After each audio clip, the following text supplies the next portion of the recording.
money be released to support the economy. So you might be using the Peter Obi template and also he's very popular of saying he doesn't give shishi.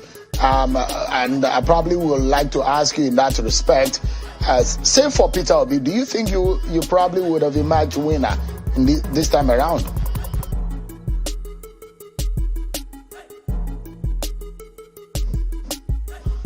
Well, let me start by responding to, we know they give shishi. Yes, Labour Party, we know they give shishi.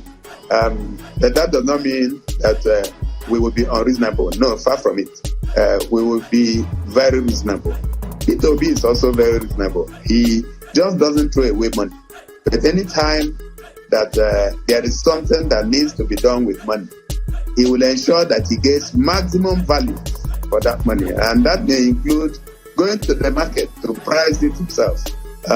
So one of the engagements he had, he said you could not buy fuel if he was not seated in the car. Maybe he overdid it, but that is the kind of thing you need to do if you want to cut costs of government. Now to the question of if I would have won without Peter Obi, well, I'll draw your attention back to 2015 when I ran under Abia. There was no Peter Obi and there was actually no presidential candidate. And we have it on record that I won that election landslide. So as at the time we were joining Labour Party, Peter Obi had not joined, and we didn't know that Peter Obi was coming to Labour Party, and it took about a week before he now called me and said he had just purchased the presidential nomination form and he was coming to Labour Party. So we are prepared to fight the way we fought in 2015 to ensure that we win. So the votes we garnered in Abia could have been helped by Peter Obi. Maybe the margin would have been smaller. And that is why it is important to always acknowledge Peter Obi, because he came to Abia about 5 times really, to campaign for us. Even before campaigns kicked off, when we did our annual banquet for the exclusive foundation, the foundation that awards scholarship every year, institutions, he came and he was part of it. That was in July last year. He came again for the flag off of our campaign. That was in November. He came again and yet again. So I think he has done well for us. So both the Obedience and himself, they actually did very well to support us. And that's why even the first election, out of the 8 House of Representative seats, we took 6 of them and sent some people on permanent retirement from politics. And then the Senate, we have 1 out of the 3. Hopefully we'll have another one by the time litigation closes.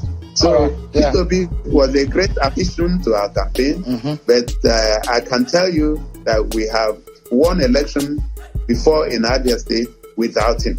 And since things have gotten worse between 2015 and this time, I believe we will still have won. The governor-elect of Abia State, under the platform of Labour Party, Dr. Otti, has stated that he would have still won, that he would have still emerged as the winner of the gubernatorial election in Abia State if Peter Obi had not joined Labour Party. Recall that 2015, Otti contested under the platform of APGA. So many claimed that he won, but he was rigged out by PDP, which produced Governor Okezie Ikpeazu. So when asked whether or not Peter Obi played a huge role in his victory as the governor-elect of Abia State, he said yes, that in 2015 he won, that the difference is he wouldn't have won with a wide margin. The question now is, though he acknowledged Peter Obi to have played a huge role in him becoming or emerging as the governor-elect of Abia State, but my question now is this: if he claimed that he won in 2015 and he was rigged out because the margin was less, do you think that if he had won this time without Peter Obi with a small margin, he would not still be rigged out. Sometimes our statements, we should be very careful of our statements. Yes, in this interview you just watched, he also acknowledged that yes, Peter Obi's influence is what made him to win, let's say with wide margin. What I expected from him is to just state the obvious, that yes, Peter Obi influenced the obedience, join hands in making him or helping him to win the governorship election in Abia State. If he claimed that he won in 2015 with little margin, and that was why he was rigged out, but the margin this time is so big, so wide, that even rigging will not even be possible. That was why they couldn't multiply votes in Obingwa local government. Some claim that Obingwa local government that did not even at the presidential and national assembly election did not even produce up to 50 or 60,000 votes. All of a sudden, Obingwa local government in this gubernatorial election produced 108,000 votes just for PDP alone. So let him. I expected better from Dr. Ellluu P. Just state the obvious, that first and foremost, Peter Obi influence and obedience helped him to emerge as the governor-elect of Abia State. Not his personality. Yes, he has a good personality. People love him. But in this politics of a thing, somebody must help somebody. So many people are governors, are leading in various places in Nigeria because some people help them.